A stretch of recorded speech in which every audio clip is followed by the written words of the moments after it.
Dawn broke like a slow prayer across the prairie, the sky a wash of pale gold and lavender. The stagecoach wheels groaned as they rolled to a halt outside the orphanage steps. Dust hung in the air, caught in the light, while townsfolk gathered in their shawls and hats, whispering. Sheriff Dalton Reeves stepped down with a heavy gait, a small figure in his grip. It was a girl, shoulders too thin beneath a torn dress, a ragged doll clutched in her hand. When the sheriff let go, she swayed but did not fall, and the murmurs spread like wildfire. Her back was striped with fresh lashes. She pressed a trembling hand to her side, eyes cast downward until a sob cracked from her chest. Her voice, small, broken, and too knowing, spilled into the still air. They whipped me. Like Mama was. A silence followed, heavy as church bells tolling. The matron of the orphanage crossed her arms, her mouth tight with disdain. "We can't keep her," she declared, her voice cutting. Too much defiance in her spirit. "She's cursed from the blood she carries." The women of town drew closer, some shaking their heads, others whispering words sharp enough to wound. Widow Abigail Crow, tall in her black veil, let her tongue slice the deepest. "Best send her off. No man alive ought to raise another man's burden, especially one so marked." The sheriff, weary lines deepening around his mouth, spoke low. "If she can't stay, she'll have to work. Minds take on girls these days." Clara's knuckles whitened around her doll. She did not beg. She did not cry. But her eyes flickered up, daring them to see her, daring them to hate her and still not break her. From the shadows of the saloon porch, another pair of eyes watched. Elias Boone leaned against the post, brim of his hat shadowing his weathered face. He had heard every word, seen the way the girl stood against the tide of cruelty, small but unbending. When her gaze caught his, it was not pleading. It was a mirror of something he had once known himself. Pain without refuge. Boone stepped forward. His boots struck the dirt with quiet finality. His voice, low and steady, cut through the murmurs. "She'll come with me." Gasps broke from the crowd. Abigail sneered, her veil trembling with scorn. "A man alone shouldn't harbor a girl. Folks will talk." The sheriff hesitated. Yet Boone's name carried weight in this town. He was a solitary rancher, hard but fair, a man who had never bent to gossip. Dalton studied him, then the girl, then gave a reluctant nod. Clara blinked, uncertain. Boone did not reach for her. He only stood, patient, as though the choice must be hers. At last, she placed her small hand in his. The crowd's whispers swelled, but Boone did not falter. That night, the prairie winds moaned around Boone's ranch as the sun dropped into darkness. He showed Clara the bunkhouse, but told her she could choose. Her eyes darted to the empty shadows, then back to the hearth glowing inside the main house. She whispered, almost too softly to hear, "By the fire." Boone nodded, stoking the flames higher. He cooked beans and cornbread, setting them on the table without ceremony. The silence between them was thick, broken only by the pop of the fire. Clara's small hands trembled as she lifted a spoon. Her voice broke into the quiet. "If I don't do right, will you whip me?" Boone froze, spoon in hand. His voice came slow, heavy, but soft as worn leather. "You'll only know kindness here." She lowered her head, tears falling into her bread as she ate. Boone said nothing more, but he added a log to the fire and kept it burning long into the night.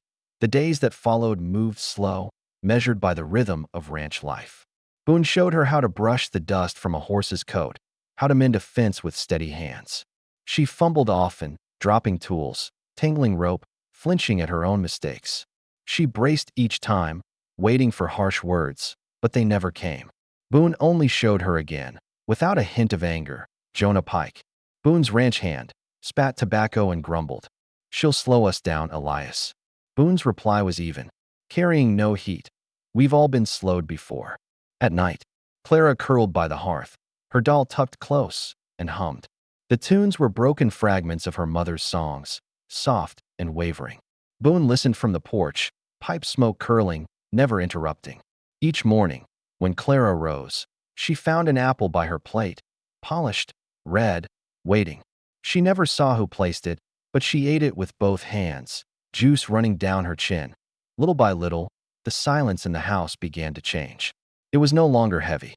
It was alive with something unspoken. The fragile beginnings of trust. Asterisk weeks later, when the prairie winds softened and the wildflowers began to bloom, Boone rode into town with Clara at his side. She sat tall on a small pony he had broken gentle for her, a blue ribbon tied in her hair. The sun struck it like a flame, and every eye turned as they passed down Main Street. The murmurs began at once, sharp and deliberate. Widow Abigail Crow stood outside the mercantile, her voice carrying like a crow's caw. A girl with scars and a bachelor rancher, sin follows sin. Clara's cheeks burned. She lowered her head, wishing to disappear into the dust. But Boone placed his steady hand on her shoulder, the weight firm, anchoring. He walked with her into the store, bought flour and beans, then paused before a small box of ribbons. Without a word, he chose one and tied it in her hair himself. His fingers were rough, but gentle as water smoothing stone. The whispers did not stop, but Clara stood straighter. For the first time, she let the ribbon be seen that it was not long before trouble stirred. One morning, a rancher stormed into town, claiming a calf had gone missing. Abigail seized the chance, her voice like poison. Mark my words, it's the girl. Thieves breed thieves. The sheriff, pressed by the crowd, rode hard for Boone's ranch. They found Clara down by the creek, skirts muddied, hands wrapped around the calf's neck. The creature's leg bore a cut, now bound with a strip of her dress. Her small body shielded it as though it were her own child. I couldn't leave it, she said, voice quivering. It was hurt. The truth was plain in her eyes, but Abigail struck fast. First calves, next purses. She's her mother's child. Sheriff Reeves shifted uneasily in his saddle. Clara, he said gently, you'll need to return to the orphanage. Town won't rest easy. Boone's voice rose like thunder, though it never lost its calm. Not while I draw breath. The air grew thick. Men muttered, torn between gossip and fairness, law and conscience. Reeves, trapped by duty, called for a town meeting. The church hall swelled with bodies and whispers. Clara was made to stand at the front, small and shaking under the weight of their eyes. The wooden floor creaked beneath her boots, as if even it pitied her. Sheriff Reeves tried for order, but Abigail's words cut deeper than law.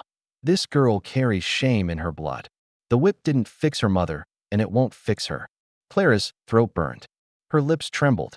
For a moment, she nearly broke. Then Elias Boone rose.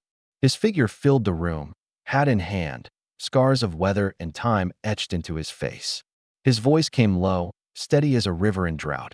I knew scars once. They don't define a soul. Kindness does. And this girl shown more kindness than most here have ever dared. The hall stilled. Abigail's mouth opened, but no sound came. All eyes turned to Clara, trembling, her chin lifted just enough to catch the lamplight. Her eyes glistened, not with shame, but with something fiercer, unyielding. For the first time, she was not a wound, but a flame. Then came the sound, small hooves clattering. A boy pushed through the door, leading the calf Clara had tended. It trotted, healed and lively, and pressed itself against her side as though she were its mother. Gasps rippled through the crowd. The living proof of her gentleness silenced the last accusation that Abigail's voice faltered. The sheriff lowered his hat, shame in his eyes. One by one, the townsfolk looked away, the weight of their cruelty revealed. Boone stepped forward, slow but sure, and took Clara's hand. He held it high for all to see, steady as bedrock. Not a word more was spoken. When they left the hall, the sun had just dipped behind the mountains. The street was quiet, the whispers gone. Clara climbed onto her pony, the blue ribbon shining against her dark hair. She sat taller now, back straight, no longer hiding. Boone rode beside her, silent, but the air around them felt lighter than it had in years on the ranch. The nights were different. Clara no longer hummed broken songs of sorrow. Her voice, small but bright, carried laughter that mingled with the crackle of fire. Boone, pipe in hand, listened, and for the first time since his youth, his home felt alive. And so the tale closes not with grand words, but with quiet ones. Scars may be carried on skin, but kindness writes deeper on the soul. And sometimes, all it takes is one steady hand to lead us out of shame and into the wide open light.